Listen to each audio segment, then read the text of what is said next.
Ruh itu wujudnya adalah nur.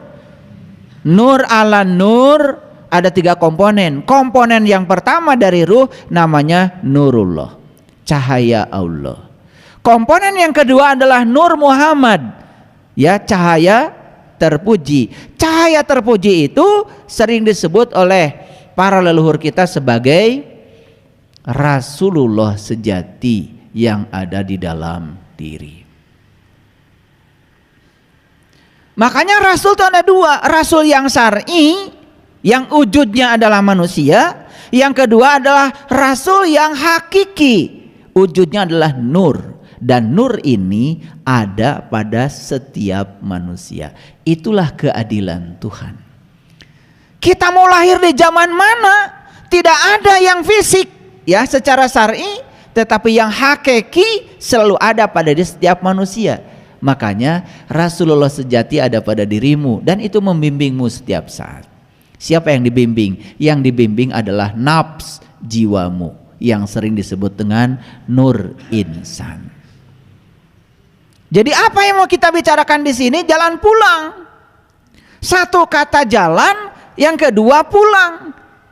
Yang ketiga adalah percikan cahaya ilahi, yaitu ruh yang ditiupkan Allah ke dalam diri.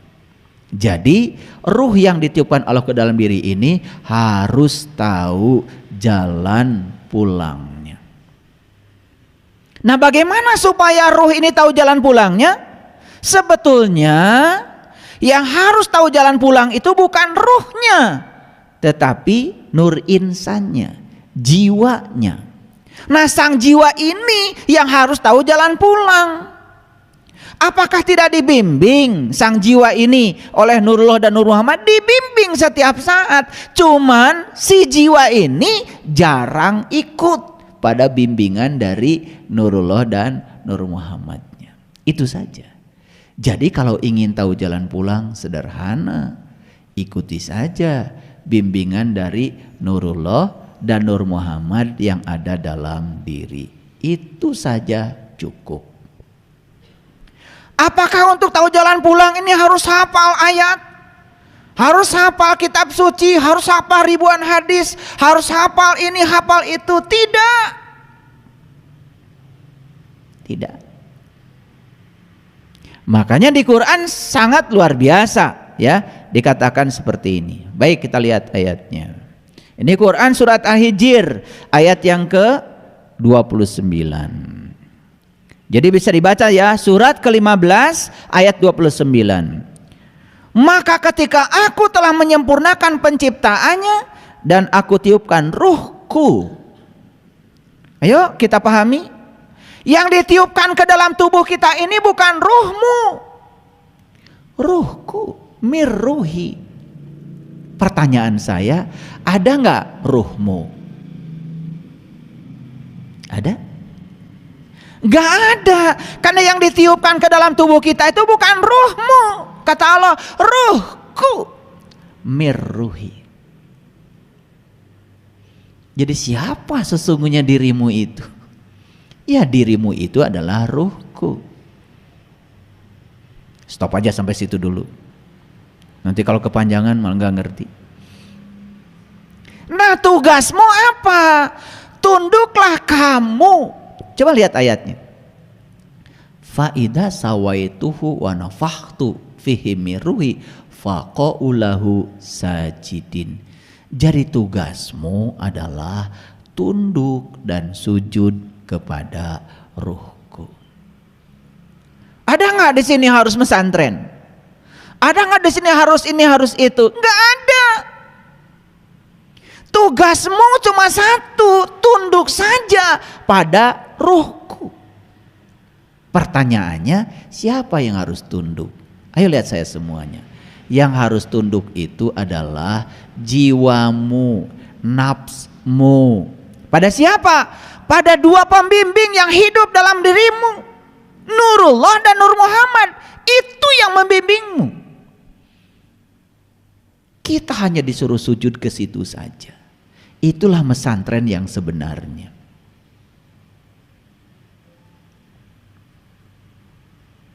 Paham sekarang? Kan kita sudah banyak contoh, mohon maaf, saya bukan menyepelekan. Orang hafal ini, hafal itu, tetapi perilakunya begitu. Bahkan dia mengatakan yang paling suci, yang paling baik, tapi kenyataannya begitu. Mohon maaf. Ada terdengar berita, informasi. Di sini terjadi pencabulan, di sini terjadi ini, terjadi itu. Dan sedihnya itu di lingkungan di mana di situ katanya diajarkan tentang kesucian.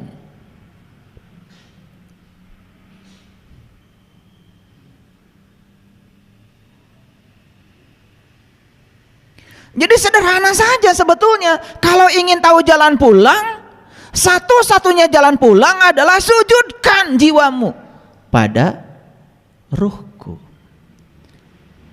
Itu saja. Saya yakin siapapun orang di tempat ini yang selalu mengikuti apa kata diri sejatinya, bahkan tidak hafal ayat, tidak ngaji ini ngaji itu, saya yakin selamat. Sebaliknya, yang hafal ini hafal itu cuman luarnya saja, tetapi dia berkhianat kepada ruhku yang ada dalam dirinya. Itulah yang disebut dengan melanggar dari keselarasan diri dengan diri sejatinya. Gimana, mengerti? Sebelum saya lanjutkan, yuk kita simpulkan dulu. Jadi yang disebut dengan jalan itu jalan pulang. Kalau ruhku ini percikan cahaya ilahi ingin pulang ke tempat asalnya, sederhana kok. Jalannya turuti perintah ruhku yang membimbingmu setiap saat, setiap ruang dan waktu, tidak pernah tertidur, tidak pernah terkantuk. Ikuti saja itu, sudah selesai. Dan saya yakin orang-orang yang selalu mengikuti dan tunduk sujud kepada ruhku yang ada di dalam dirinya, gak bisa ini, gak bisa itu, gak hafal ayat ini, gak hafal ayat ini, selamat.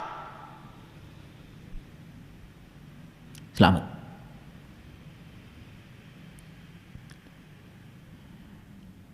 Nah, oleh karena itu mundur dulu ke belakang.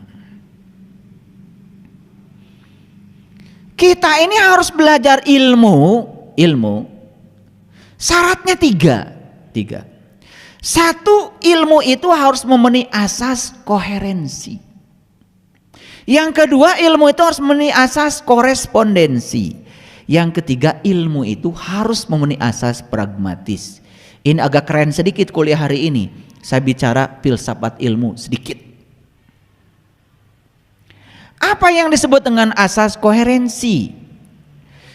Yang namanya asas koherensi mensyaratkan bahwa pengetahuan itu tidak boleh bertentangan dengan pengetahuan yang lain.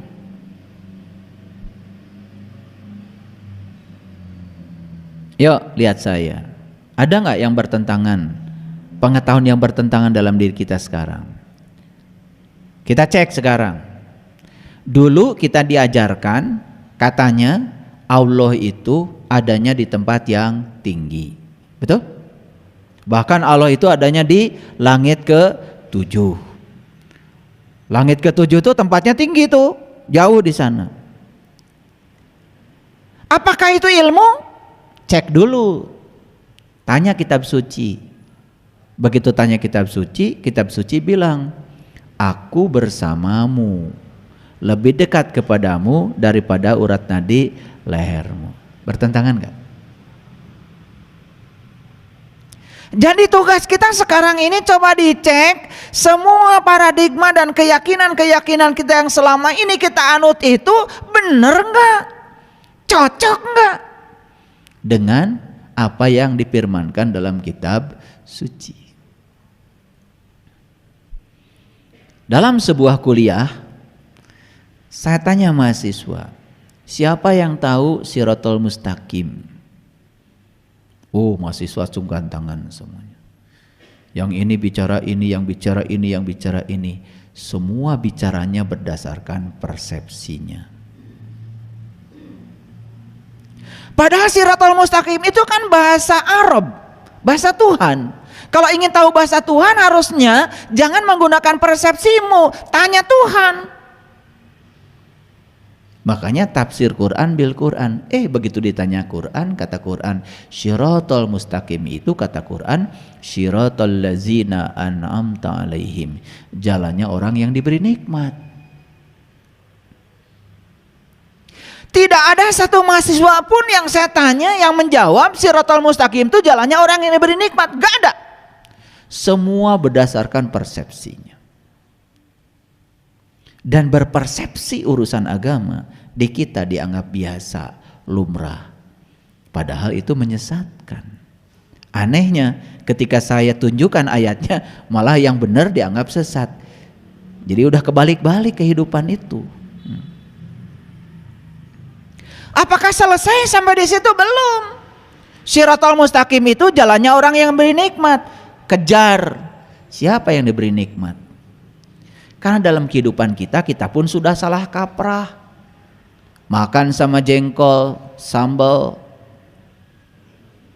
nasi pulen, belum peda, nikmat. Keheula. Itu punya rumah bagus, mewah, semuanya serba mahal, elektroniknya luar biasa, branded semua. Furniturnya juga dari tempat yang mahal, harganya mahal-mahal. Nikmat punya rumah, tar dulu.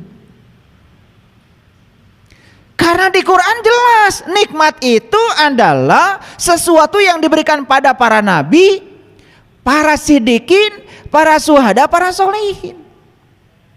Yang dapat nikmat itu cuma 4. Ada di situ orang kaya? Gak ada. Ada di situ orang yang kuat badannya? Gak ada. Ada atlet? Belum peda? Semur jengkol? Bubui petei? Jadi kata nikmat yang sering kalian pakai itu berbeda dengan kata nikmat yang ada di Quran. Cuman kita gak pernah mikir menggunakan kata itu ya semau-maunya kita.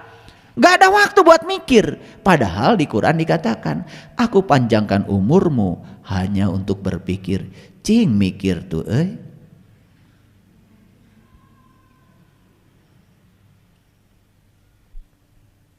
Gak ada waktu. Ketika kita doa orang lain bilang mudah-mudahan, ngiluan mudah-mudahan. Semua kata yang diulang 2 kali pakai akhiran ante bohong. Jadi mudah-mudahan teh berarti hese.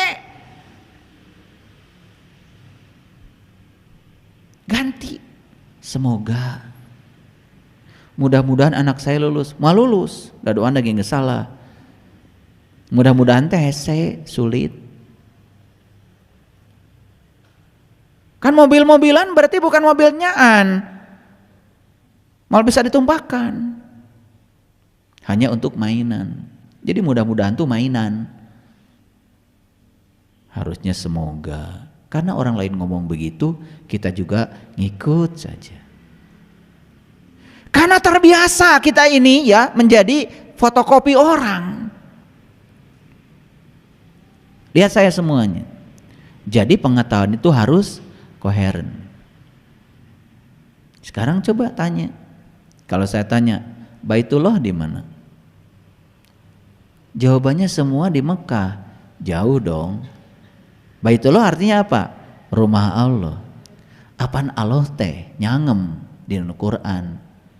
Kami teh deket jeung anjeun. Lebih deket tibatan urat beheung maneh. Aku dekat kepadamu melampaui dekatnya urat nadi lehermu.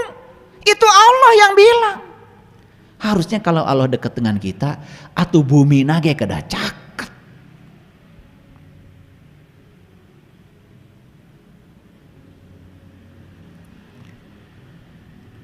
Sugan we mikir dikieukeun.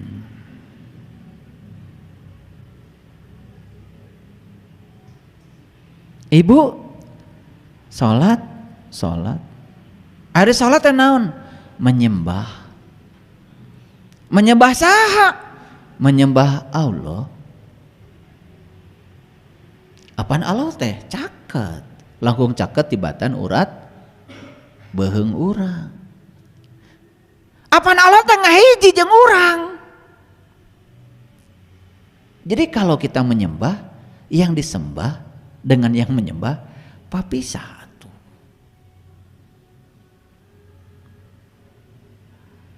Nah ini gak akan saya teruskan pikiran kesorangan. Berarti kan harus ada semacam revolusi pemahaman untuk mendudukan kembali semua hal yang selama ini tidak koheren menjadi koheren. Saya tanya setiap orang yang bertemu dengan saya, bahkan yang datang ke rumah mau belajar dengan saya, Bapak Ibu terang tahu nggak Sidratil Muntaha? Oh tahu. Apa Sidratil Muntaha? Itu katanya langit ketujuh. Saya tanya lagi, Ibu Bapak tahu langit? Mulai mikir tuh. Itu cenaan warna biru. Nah, mulai pas lihat gunung dilihat dari jauh warnanya biru. Apaan ditinggali ti deket mah henteu biru. Berarti biru bohong? Bohong, itu tipuan mata. Jadi biru itu sebetulnya hanya peristiwa pembiasan cahaya. Nah, kalau kita terus ke atas bakal ketemu langit. Kan kita sering naik pesawat. Terus pesawat naik ke atas terus sampai ketinggian 32.000 kaki. Itu penak jeung langit. Yang kita temukan cuman ruang kosong. Jadi selanjutnya yang mana langit? Langit mencaket. Di dia. Makanya ada perintah dalam Quran, kamu saksikan bintang di langit terdekatmu. Disuruh melihat bintang pun di langit terdekat, bukan di langit terjauh. Jadi Sidratul Muntaha di mana? Kekewe di langit ke-7, bari jeung langit nage eueuh. Begitu dibongkar isinya Sidratul Muntaha, oh ternyata bahasa Arab. Sidra itu artinya sadar, Al-Muntaha itu artinya puncak, penghujung. Sidratil Muntaha itu puncak kesadaran. Padahal gampang. Angkat we ke rumah sakit. Tingali tadi ICU nunggaloler. Tanya ke keluargana, kunaon itu Ibu? Stroke. Ari orang stroke sadar ente? Kan tidak sadar. Ada stroke di mana? Di bujur. Di mana stroke? Apaan stroke teh di dieu? Pembuluh darah pecah. Ke kamar mandi. Nih. Mau mandi. Mau mandi ku sabab hareudang, gerah, langsung brrrr we, ya. Mastaka heula, kepala dulu yang disiram pakai air dingin. Darah tahu karena di bagian atas kepala itu dingin, gara-gara ada air dingin, maka darah berduyun-duyun naik ke atas karena ingin memanaskan kepala yang dingin. Apa yang terjadi? Karena sudah sepuh, umur di atas 60, 70, pembuluh darah di otak sudah menyempit, darah yang naik ke atas banyak, tidak kuat tuh paralonnya, pecah pembuluh darah gara-gara salah mandi. Begitu pecah, blak we, jatuh. Karena kita awam, oh sepuh abdi gebis di kamar mandi, kunaon ti soledat cenah, padahal pecah pembuluh darah. Begitu pecah pembuluh darah, apa yang terjadi? Sistem kelistrikan otak kacau. Sistem kimiawi otak kacau, hilang kesadaran. Ibu, bapak, bade naros sakali deui.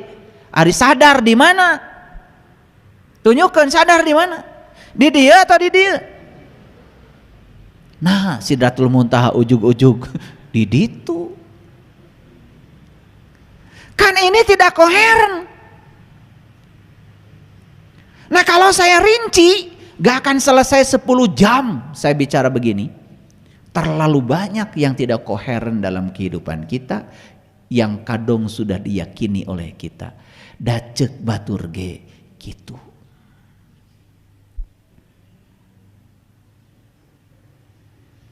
Makanya koreksi, coba bikin daftar. Pulang dari sini ibu bapak beli buku, rada kandol setik bukuna. Bare judul ku sepidol nu gede. Judulna buku bodoh ibu siapa. Jadi tulis dulu buku bodoh ibu Yani. Awas ya, pulang dari sini beli. Nanti beli pulpen, tulis semua kata yang sudah dikenal dalam hidup. Misalkan iman, tulis. Nanti sambil diam tanya, ari iman teh naon? Urang geus nyaho acan. Islam tulis, ihsan tulis, ikhlas tulis, sabar tulis semua. Begitu lihat ada mobil Avanza, tulis Avanza. Begitu lihat di mobil ada VVTi, tulis. Pertanyakan semua kata-kata itu pada diri. Saya jamin ya, kita nggak bisa jawab semuanya.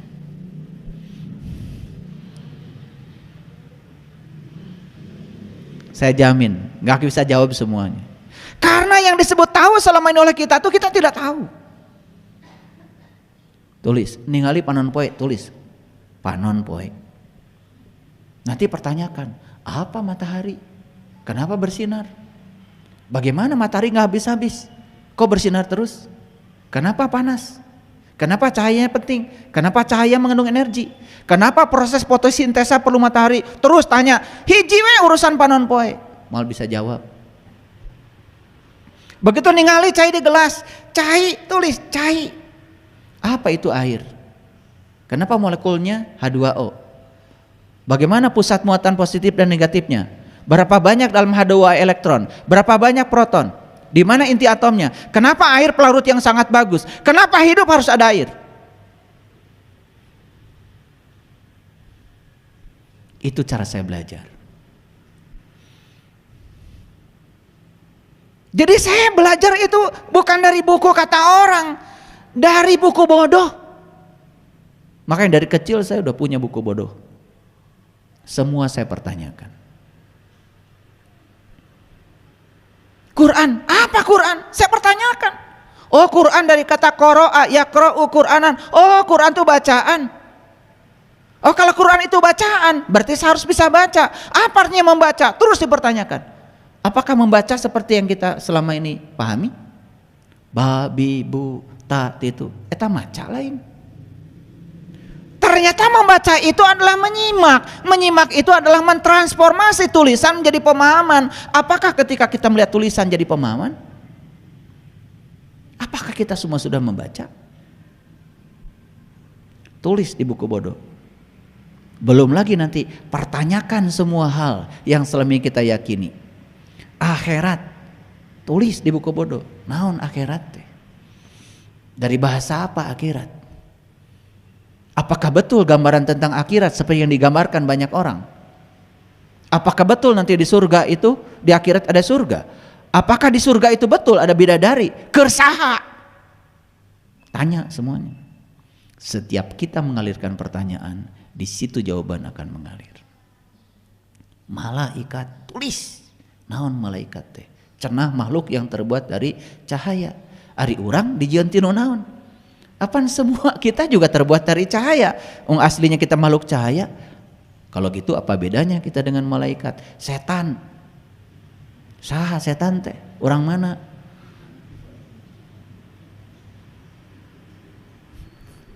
Pernah nggak gitu belajar?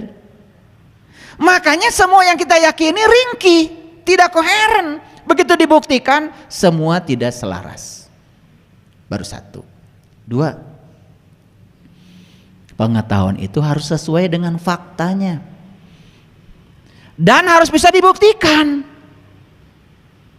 Mohon maaf, kita punya keyakinan. Apakah keyakinan kita sesuai dengan faktanya? Apakah keyakinan bisa dibuktikan? Kalau tidak bisa dibuktikan, tidak termasuk kelompok pengetahuan.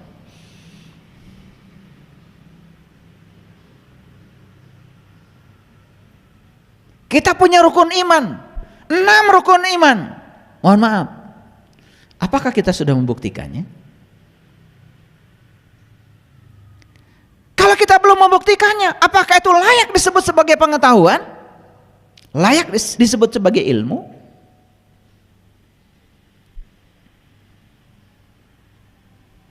Makanya jangan asal ngomong. Apa yang kita bicarakan itu harus dipertanggungjawabkan. Yuk, saya kasih contoh. Setiap hari kalian baca Bismillahirrahmanirrahim. Iya kan? Mau masak Bismillahirrahmanirrahim, mau naik mobil Bismillahirrahmanirrahim. Saya yakin lah, ya, dari wajah-wajahnya kelihatan. Pasti itu mengucapkan itu. Pertanyaannya, pernah nggak kita bertanya, mengapa kalau kita mau melakukan apapun harus pakai Bismillahirrahmanirrahim? Sampai di titik pemahaman tertentu, saya mengalami goncangan yang luar biasa. Saya tidak berani lagi mengucapkan kalimat itu. Pernah saya tidak berani mengucapkan kalimat itu. Kenapa? Bismillahirrahmanirrahim, atas nama Allah yang Maha Pengasih, Maha Penyayang. Berarti kalau saya bilang atas nama, pertanyaannya, apa betul saya ini layak untuk mengatasnamakan Dia yang Maha Pengasih, yang Maha Penyayang, sementara saya masih pembenci, sementara saya masih usil pada orang, sementara saya masih belum bisa memaafkan orang, sementara cinta kasih saya juga masih terbatas, sementara orang lain susah pun saya diam?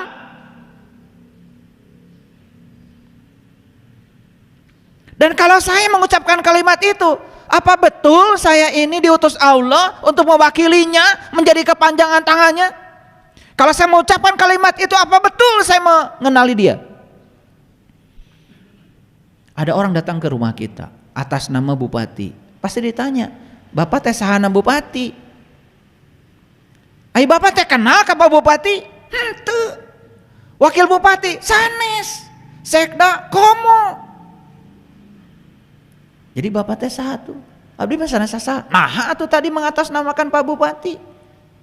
Kan syarat mengatasnamakan bupati itu satu, kedua kanjeng bupatina. 2, harus membawa visi dan misi bupati. Paling tidak bawa selembaran pidato bupati, dibacakan, ulah pidato sorangan, akan ngawakilan Pak Bupati. Sama kalau upacara ya, upacara hari pendidikan. Kan di Jakarta Menteri Pendidikan bikin cek tes pidato, dibacakan tah ku kepala sekolah, rektor, guru, semua di depan siswa atas nama Menteri Pendidikan. Betul?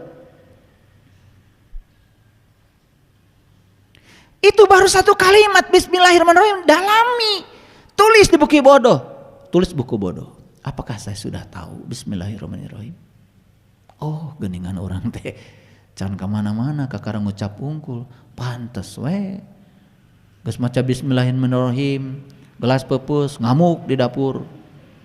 Geus baca Bismillahirrahmanirrahim, ya, itu. Sayur geus capek-capek masak, bahe, ngamuk di dapur. Bismillahirrahmanirrahim, model naon.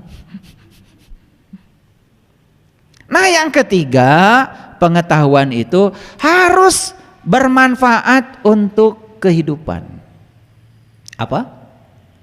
Harus bermanfaat buat kehidupan. Nah, cari pengetahuan yang 3 ini. 1, memenuhi asas koherensi. 2, memenuhi asas korespondensi. 3, memenuhi asas pragmatis. Tugas Bapak Ibu sekarang adalah kumpulkan di buku bodoh semua yang disebut tahu, cek memenuhi 3 asas ini enggak. Nanti kaget karena 3-3-nya tidak dipenuhi. Nah, sekarang mau cerita kebenaran macam apa kalau tidak ada pengetahuan? Karena dasar kebenaran kan ada 5. 1, pengetahuan. 2, cinta. 3 keadilan, yang keempat adalah pengabdian, yang kelima kesabaran. 1 dari 5 harus dimiliki. Yang pertama apa?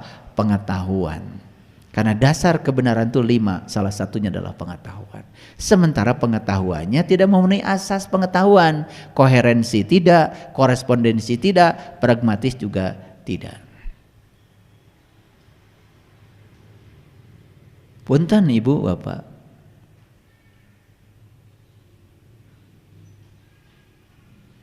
Ibu Bapak suka disuruh zikir. Apa yang dilakukan? Nyebut. Padahal zikir itu artinya apa? Mengingat. Mengingat di mana? Kan di dalam, di batin mengingat. Menyebut di mana? Di mulut. Disuruh zikir, malah nyebut. Nyambung nggak? Tidak memenuhi asas koherensi. Ternyambung. Perintahnya juga ingat. Ingat itu bukan menyebut. Alat untuk mengingat itu batin. Ingat itu ada syaratnya. Syarat saat ingat harus tahu yang diingat. Malah nyebut. Emut sekarang kasepuh. Emut kasepuh. Tuh kan itu ingat. Ingat mah jempling we taya suarana. Sugan, mangga Ibu. Emut sepuh. Langsung nyerebut nami ibu bapak. Kan eta mah nyebut, perintahnya ingat. Di Quran itu tidak ada perintah untuk menyebut-nyebut Tuhan. Di Quran cuma ada fazkurullah zikran katsir. Ingatlah Allah dengan ingatan yang sebanyak-banyaknya. Cek semua. Tulis lagi di buku bodoh. Zikir, wirid, kumaha prak-prakanana. So. Nanti terkejut. Dari semua yang ditulis ini ternyata semuanya tidak sesuai dengan yang sebenarnya. Baik, kembali lagi ke topik kita. Apa topik kita? Ulangi lagi tadi. Jalan pulang percikan cahaya ilahi. Jadi ada 2, ada 3 kata kunci, ada keywordnya 3. 1 jalan pulang, 1 jalan, 2 pulang, yang ketiga percikan cahaya ilahi. Percikan cahaya ilahi ya sudah 1 aja, ruh. Di dalam ruh ada jiwa kan? Nah sudah saya jelaskan tadi. Makanya di Quran surat Al-Maidah ayat yang ke-73 Allah berfirman. Ya, firman Allahnya seperti ini. Saya tunjukkan dulu supaya semuanya ngerti, supaya tidak sekedar asal. Laqad kafaral ladzina qalu innallaha salisu salasa. Sungguh tertutuplah orang-orang yang mengatakan bahwa Allah salah satu dari yang 3. Ini ayatnya. Jadi kalau berbicara masalah ketuhanan, itu berarti ada hamba, ada Allah, ada Rasulnya. Gitu kan? Makanya hamba ini harus taat pada Allah, hamba harus taat pada Rasulnya. Kalau dia taat pada Allah dan Rasulnya, itulah ketuhanan. Itu yang disebut dengan experience of being. Nah, kita lanjutkan sekarang. Kita lanjutkan pada yang tadi. Kita buka dulu yang ini. Oke. Ada jalan, ada pulang. Ayo perhatikan saya. Jalan, tahu jalan? Jalan. Banyak gak jalan? Banyak. Kenapa jalan dibuat? Nih. Ini masjid ini bisa kalian capai dari rumah masing-masing karena ada apa?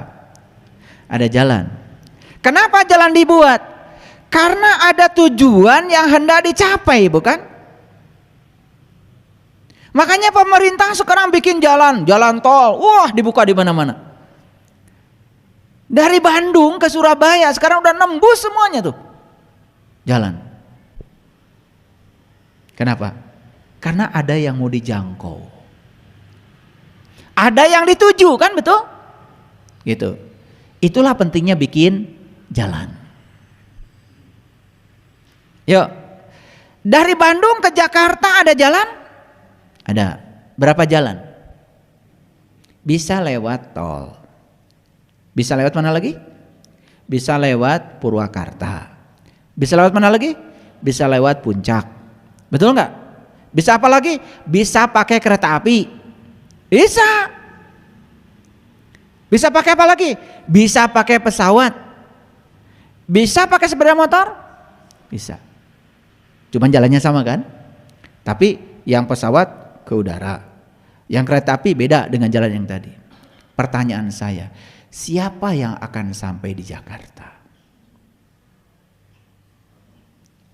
Yang akan sampai di Jakarta adalah yang sudah memilih jalan dan tekun di jalannya. Ulangi, yang akan sampai di Jakarta yang sudah memilih jalan dan tekun di jalannya. Mau naik kereta api? Ya sudah, tekun aja di kereta api sampai di Jakarta. Naik sepeda motor, tekun aja di jalan nyampe di Jakarta. Pilih jalannya, mau ke Puncak, mau ke Purwakarta, mau lewat tol, kecuali sepeda motor nggak boleh. Jadi yang sampai di Jakarta siapa? Yang tekun di jalannya setelah menentukan jalan. Maaf ya? Oke. Nah, percikan cahaya ini mau pulang. Mau pulang. Nah, percikan cahaya ini sebelum pulang, yang pertama harus tahu alamat pulangnya. Setuju nggak dengan saya? Kan percikan cahaya ini sekarang sedang apa di sini? Sedang apa? Sedang apa? Sedang membara, sedang dikaryakan. Jadi sebetulnya percikan cahaya ini sekarang di semesta ini sedang dikaryakan. Ayo ingat-ingat asal muasalnya gimana? Ibu bapak kita berpelukan. Gara-gara berpelukan, jadilah kalian di perut ibumu. Setelah sempurna penciptaan tubuh, ditiupkanlah ruhku, kan begitu? Pertanyaan, buat apa itu ruhku ditiupkan? Kenapa ditiupkan kepada tubuh? Kenapa? Dan kalau tidak ditiupkan kepada tubuh bisa gitu? Ditiupkan ke dalam tubuh karena apa? Karena kita ini setelah ditiupkan, bro aja lahir dari ibu kita kadunya. Untuk apa? Karena kita mau hidup di dunia, maka kita menggunakan materi-materi yang semuanya berasal dari dunia. Kan tubuh kita itu isinya. Pertama, apa yang dimakan ibu bapak kita. Ibu bapak kita itu punya dua sel, satu namanya sel sperma, dua namanya sel telur. Di mana eta sel sperma dan sel telur? Dari makanan yang dimakan ibu bapak kita. Jadi kalian ini ada yang terbuat dari jengkol, ada yang terbuat dari pindang bandeng, ada yang terbuat dari asin sepat, ada yang sebelah sana terbuat dari teri, ada juga daun sampe wungkul sebelah dia. Sadar enggak? Makanya sel sperma dan sel telur itu terbuat dari unsur-unsur yang berasal dari bumi. Setelah bertemu, kemudian ibu bapak kita juga makan. Betul? Kan ibu kita selama hamil piraku tetuang. Maka apa yang dimakan oleh ibu itu yang akan jadi darah daging kita. Ibunya nggak suka minum susu, begitu lahir kurang zat kapurnya, leles tah budak teh. Karena penentu dari kualitas fisik anak yang lahir adalah apa yang dimakan oleh ibunya. Apan rejeng, sapiring, apa yang dimakan ibu jadi makanan buat anak. Apa yang dirasakan ibu dirasakan juga oleh anak. Maka mental anak ditentukan oleh mental ibu saat dia sedang mengandung. Hati-hati ketika sedang mengandung. Jalimu udang budak teh gede amak sing ingat baheula keur ngandung. Gitu. Da amak teh aya anu ngawariskeun. Di mana? Ya ti ibu. Ti bapa saware. Makanya ibu mah 3 kali kan, ibumu.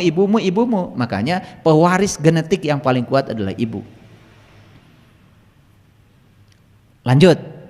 Lahir ke dunia. Kemudian apa? Dikasih makan. Dari mana? Dari unsur-unsur dunia. Jadi kenapa tubuh kita dibuat dari unsur-unsur dunia? Karena kita ini mau dikaryakan di dunia. Kalau tubuh saja tidak bisa, harus ada daya kehidupan, maka ruhku ditiupkan ke sini. Dengan daya kehidupan, maka tubuh ini jadi punya energi. Jadi, kalau kita mau jujur, aslinya kita ini adalah makhluk cahaya. Aslinya kita ini makhluk spiritual.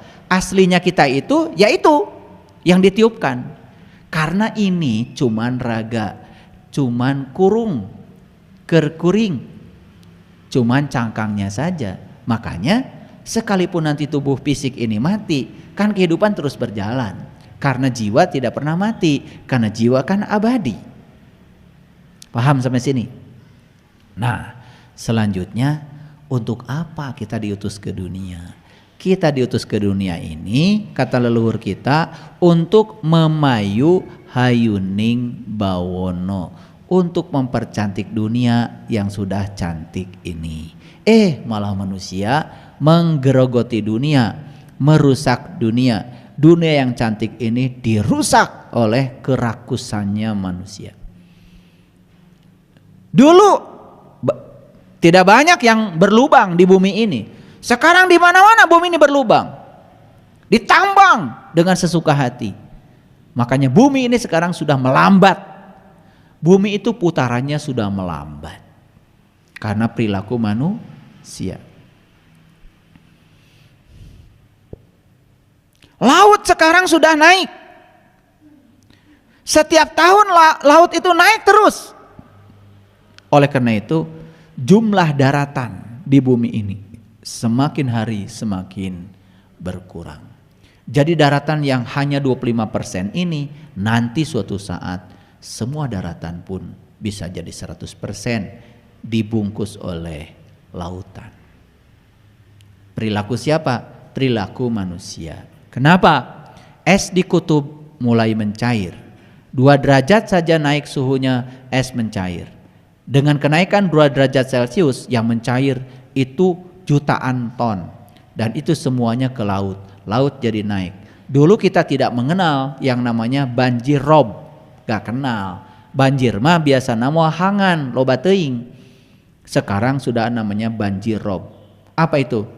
Lautan, air laut naik ke daratan. Abrasi di mana-mana. Terus saja ombak yang menghantam pantai. Makanya mungkin ibu bapak yang sudah lama hidup di dunia ini masih ingat. Oh, dulu pantai itu bukan di sini. Waktu saya kecil pantai itu sebelah sana, kenapa jadi di sini? Saya masih ingat pohon ini tuh jauh dulu dari pantai, sekarang ada di pinggir pantai. Mungkin ingat.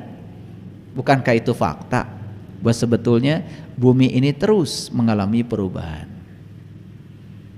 Yuk sekarang kita sadari bahwa kita aslinya makhluk spiritual. Aslinya kita itu adalah ruhku. Pertanyaan saya, apakah ruhku yang Allah tiupkan ke dalam diri kita itu sama dengan awal alamnya? Atau pertanyaan begini, kalau saya ngambil air 1 tetes dari gelas saya, apakah yang 1 tetes ini sifatnya sama dengan yang ada di gelas? Sama. Kalau tetesan ini adalah ruhku yang ditiupkan ke dalam tubuh manusia, berarti sesungguhnya sifatnya ruhku itu sama dengan asalnya. Jadi sebetulnya sifat-sifat asalnya itu sudah diwariskan menjadi sifat-sifat ruhku. Jadi apa yang kurang Karena semua sifat-sifatnya ada dalam ruhku. Ar-Rahman, Ar-Rahim, Al-Malik, Al-Qudus, As-Salam, Al-Mu'min, Al-Muhaimin, Al-Aziz, Al-Jabbar, Al-Khaliq sampai As-Sabur. Semua sudah ada. Jadi siapa sesungguhnya orang yang sukses dalam kehidupan ini? Adalah orang yang sadar kalau dia datang ke sini diutus Allah untuk mempercantik dunia yang sudah cantik ini. Gimana cara mempercantiknya? Gunakan sifat-sifat Allah yang ada dalam ruhku. Allah punya sifat maha indah? Coba ibu bapak, kalau lihat yang indah gitu seneng? Seneng?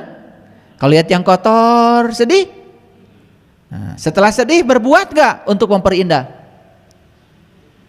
Nah kalau cuma sedih saja tidak berbuat apa-apa, berarti belum memayu hayuning bawono.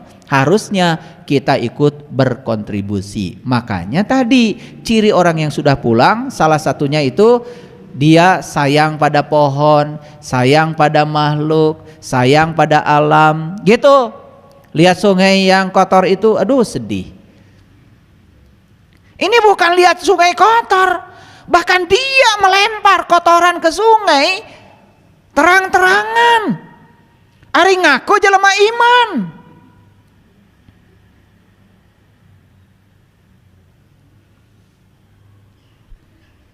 Lucu. Saya pernah pergi, mohon maaf ya, ke tempat-tempat pendidikan agama. Dan rata-rata kotor. WC kotor. Tempat ibadah kotor, karpet kotor. Gak ada yang peduli. Padahal sejatinya ruhku itu kan suci. Makanya kita harus pulang. Nah, jalan untuk pulang ruhku sudah saya sampaikan tadi. Yang pertama jalannya adalah tunduk patuh jiwa ini kepada Allah dan Rasulnya yang ada dalam diri. Maka itu yang akan mempermudah sang jiwa kembali ke tempat asalnya. Maka leluhur kita kemudian mewariskan berbagai macam agama. Nah, makanya agama itu adalah jalan. Silahkan kalian lewat jalan mana, tentukan olehmu sendiri. Setelah menentukan jalanmu, tekun di jalanmu. Jangan mikirin jalan orang lain. Jangan ngurusi jalan orang lain. Jangan usil pada jalan orang lain. Tekun saja di jalanmu. Kau akan sampai ke Jakarta. Supaya tidak keliru ketika sudah menentukan jalan, maka kalian harus mengerti di sepanjang jalan itu ada rambu-rambu jalan. Itulah yang disebut dengan kitab suci. Maka setiap agama ada kitab sucinya. Supaya tidak salah baca rambu-rambu jalan, maka di setiap agama ada para penuntun jalan. Supaya tidak salah menafsirkan rambu-rambu jalan. Cari penuntun jalan yang berpengalaman. Balik ke mana bu? Ke Jakarta. Sok ku abdi dijajabkeun. Mangga. Punten pak, ari bapak kantos ke Jakarta. Teu acan bu. Itu calo. Nah banyak sekali belum pernah ke Jakarta tapi ngajak kita ke Jakarta. Belum tahu akhirat sudah ngajak kita ke akhirat. Lucu ya. Nekat itu namanya. Berani banget. Ibu ke Pangandaran. Suka ada yang nawarin kan? Tuh nelayan tuh.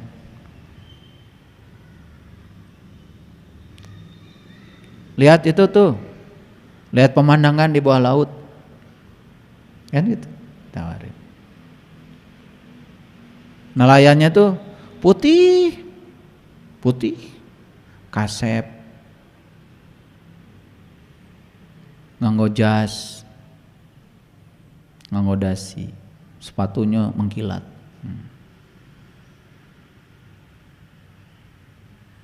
Kan pasti ragu-ragu ya. Terus seberapa kali Bapak ke tengah laut namean orang sasarengan we maot di ditu. Tapi begitu ngajaknya kereng, hitam, kebakar matahari, udah yakin lah itu nelayan pasti udah berpengalaman, tidak usah ragu dan tidak tanya, langsung celek naik karena sudah ada trust, ada kepercayaan. Nah atuh orang tehnya ari rek nyebrang lautan hayang dipimpin kuno berpengalaman, ari rek ka akhirat teu milari anu berpengalaman kumaha asa teu nyambung ya. Jadi ada jalan, siapkan kendaraannya. Kendaraan bagi jiwa satu-satunya adalah tubuh, makanya tubuh harus diurus. Urus tubuh supaya sehat, supaya sampai ke Jakarta. Makanya ke tol mogok. Kasih makanan yang enak, jangan yang subsidi.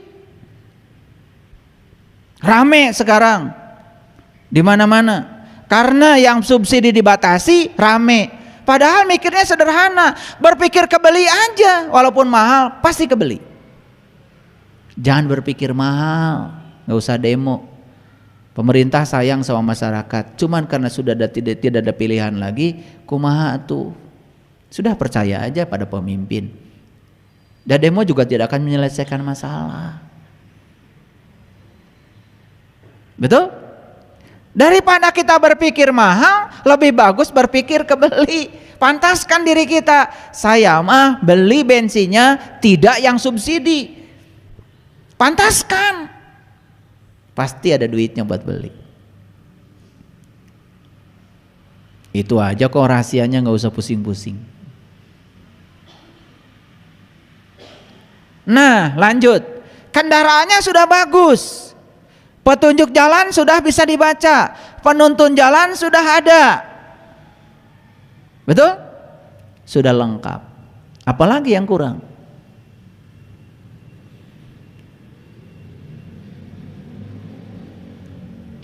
Ketika kita mau berjalan, kan harus bawa bekal, betul nggak?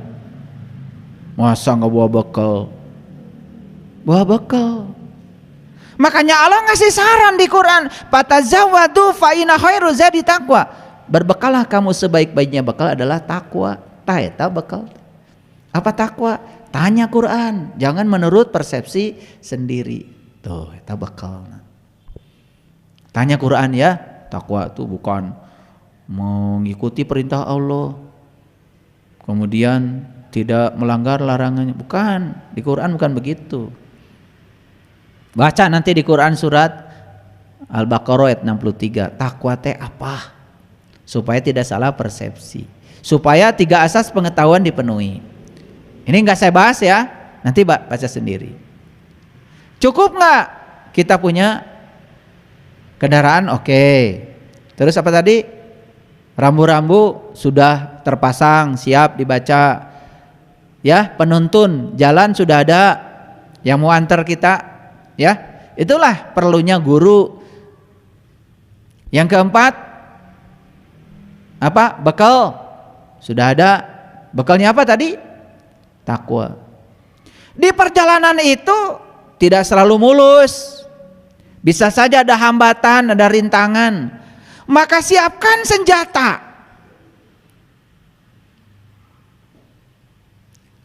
Rasul mengatakan sebaik-baiknya senjata adalah ilmu. Situlah ilmu. Mulai berperan ilmu di situ. Ilmu tentang sholat, ilmu tentang haji, ilmu tentang umroh, ilmu tentang apa, ilmu tentang hidup, semua harus tahu. Sampai rahasia-rahasianya. Itulah senjata kita. Cukup? Masih ada yang kurang? Piraku sorangan ngajak batur, harus punya sahabat. Itulah pentingnya kita punya komunitas. Makanya saya sering mengatakan ada 3 permata dalam hidup. 1 punya guru, 2 punya ajaran, 3 punya komunitas. Komunitas di mana kita saling mengingatkan, saling menyemangati. Karena kadang-kadang dalam perjalanan itu kan suka ada kelelahan, betul nggak? Ada yang mengingatkan. Cukup? Cukup? Apalagi yang ini yang paling besar belum dibicarakan, niat.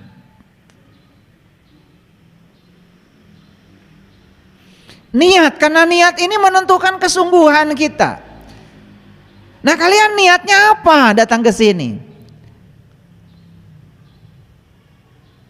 Makanya kata Nabi, amal itu sangat ditentukan oleh niat. Jadi aslinya kita ini adalah makhluk cahaya yang sedang dikaryakan di bumi. Untuk apa? Untuk mempercantik bumi supaya tambah cantik. Memayu hayuning bawono. Makanya orang-orang yang paling berhasil di semesta ini adalah orang yang paling berguna bagi semesta. Ulangi, yang paling berguna. Makanya nilai kehidupan kita tergantung seberapa berguna bagi kehidupan. Makanya leluhur kita di tanah Jawa Barat merumuskan 6 prinsip supaya kita berguna. 1, nulung kanu butuh. 2, nalang kanu susah. 3, nyaangan kanu poekeun. 4, opat ya, ngahudangkeun kanu sare. 5, nepak kanu poho. 6, nganter kanu keung. Keren. Nah itu ya dasar-dasarnya supaya kita jadi manusia paripurna. Nah paripurna itu artinya ya dia memiliki kebergunaan dalam hidup. Itu yang disebut dengan manusia yang soleh. Nah selama ini kita mengartikan orang soleh itu yang rajin ibadahnya, gawe ente, sakola ente, terus aja ibadah. Padahal dia datang ke sini itu bukan ngurusi akhirat, dia datang ke dunia ngurusi dunia dengan berbekal nilai-nilai akhirat. Kan kita ini aslinya makhluk akhirat. Kita ini dari akhirat datang ke dunia, nanti setelah selesai balik lagi ke akhirat. Siapa yang akan balik lagi ke akhirat? Kalau dia di dunia berkarya, ada gunanya dan menggunakan bawaan akhirat. Jadi sebetulnya bekal akhirat yang dipakai untuk ngurusi dunia. Kita mah kabalik wae. Mun batur teh semangat kerjana, semangat berkaryana, diusilan karunyanya ibu eta mah tarangaos naon gawe wae nguruskeun dunya. Ya Allah, nu leres mah ibu itu, lain ibu nu ngomongkeun. Nu leres mah ibu itu, dia berkarya, dia jadi pegawai bank, dia jadi apa, dia jadi apa, dia jadi apa, kan berguna hidupnya. Lah lu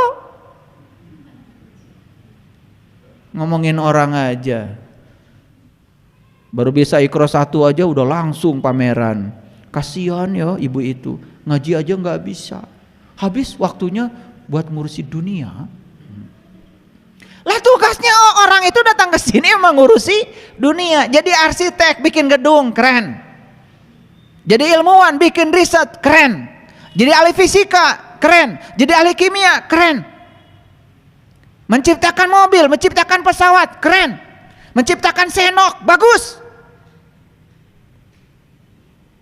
Nyeun korek kuping gitu bisa. Tapi asa pangsolehna, karena tiap hari merasa seakan-akan kalau dia aktivis dalam bidang agama soleh. Padahal agama itu hanya alat, hanya jalan. Soleh itu tidak bisa diukur dari banyaknya ritual. Soleh itu diukur dari seberapa besar kesalehan sosialmu dalam hidup. Berapa banyak orang yang dibahagiakan, berapa banyak orang yang ditolong, itu soleh. Kenapa saya ngomong begini? Tahu tujuannya? Supaya mikir.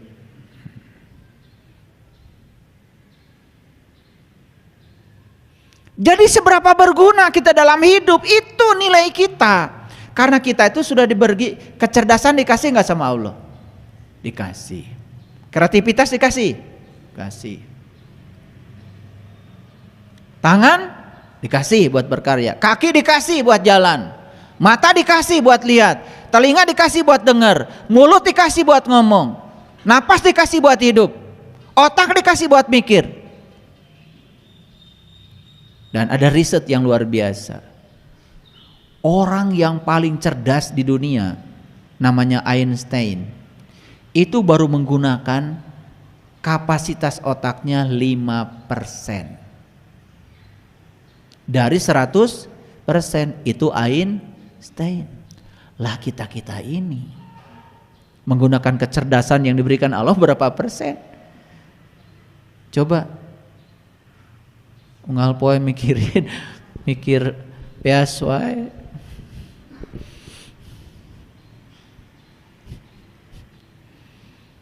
Makanya orang-orang yang besar itu mikirnya besar. Bagaimana menyelamatkan kehidupan, bagaimana menyelamatkan alam semesta. Seminarnya itu tentang yang besar-besar. Bagaimana supaya suhu di bumi ini tidak meningkat, bagaimana supaya es di kutub tidak mencair, bagaimana iklim ini bisa kita rekayasa supaya seluruh kehidupan selamat. Itu orang besar tuh mikirnya besar-besar. Orang yang kerdil mikirannya kumaha carana supaya saya beunghar, kumaha carana supaya maling teu katingali batur. Manusia macam apa kayak gitu gunana. Betul? Jadi pejabat korupsi apa gunanya? Kalian pernah korupsi enggak? Pernah korupsi? Enggak kan? Ya karena enggak kerja.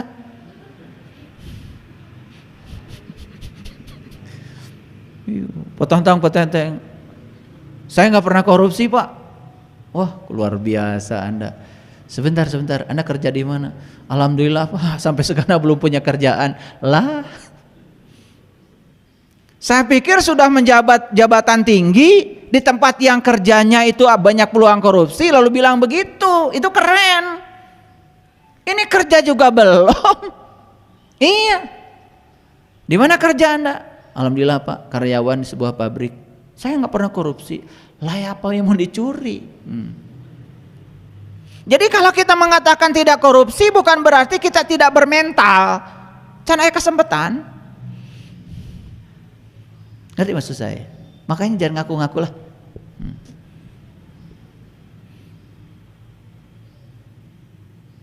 Baru ketitipan jadi RT aja uang kematian hilang.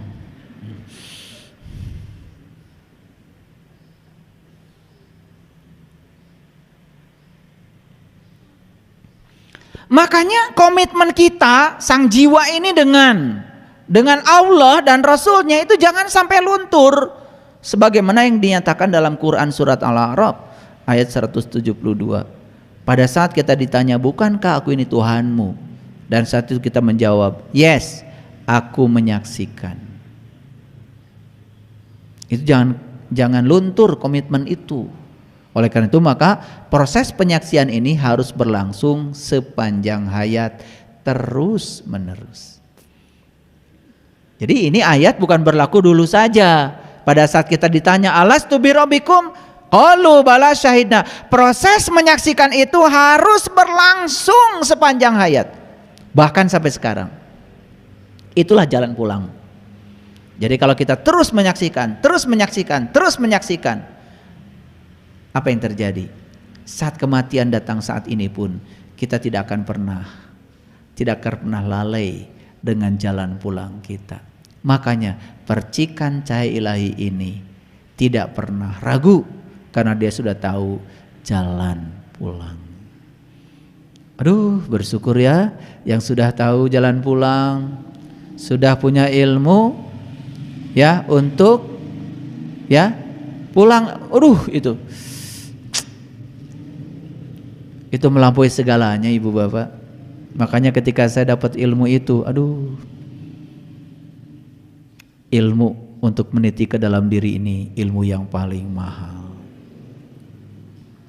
Bahkan kita tidak usah menunggu kematian untuk pulang, karena sekarang pun kita sudah pulang.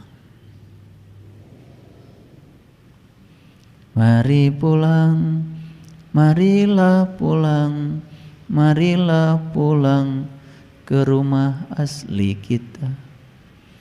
Mari pulang, marilah pulang, marilah pulang ke rumah sejati kita.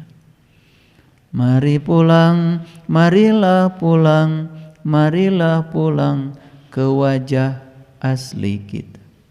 Yuk pulang sekarang. Makanya kalau sudah pulang, yang tadi saya katakan ciri-ciri itu sudah kita miliki di sini, saat ini, sekarang. Nah, orang yang sudah pulang, dia akan menjadi manusia paripurna sekarang.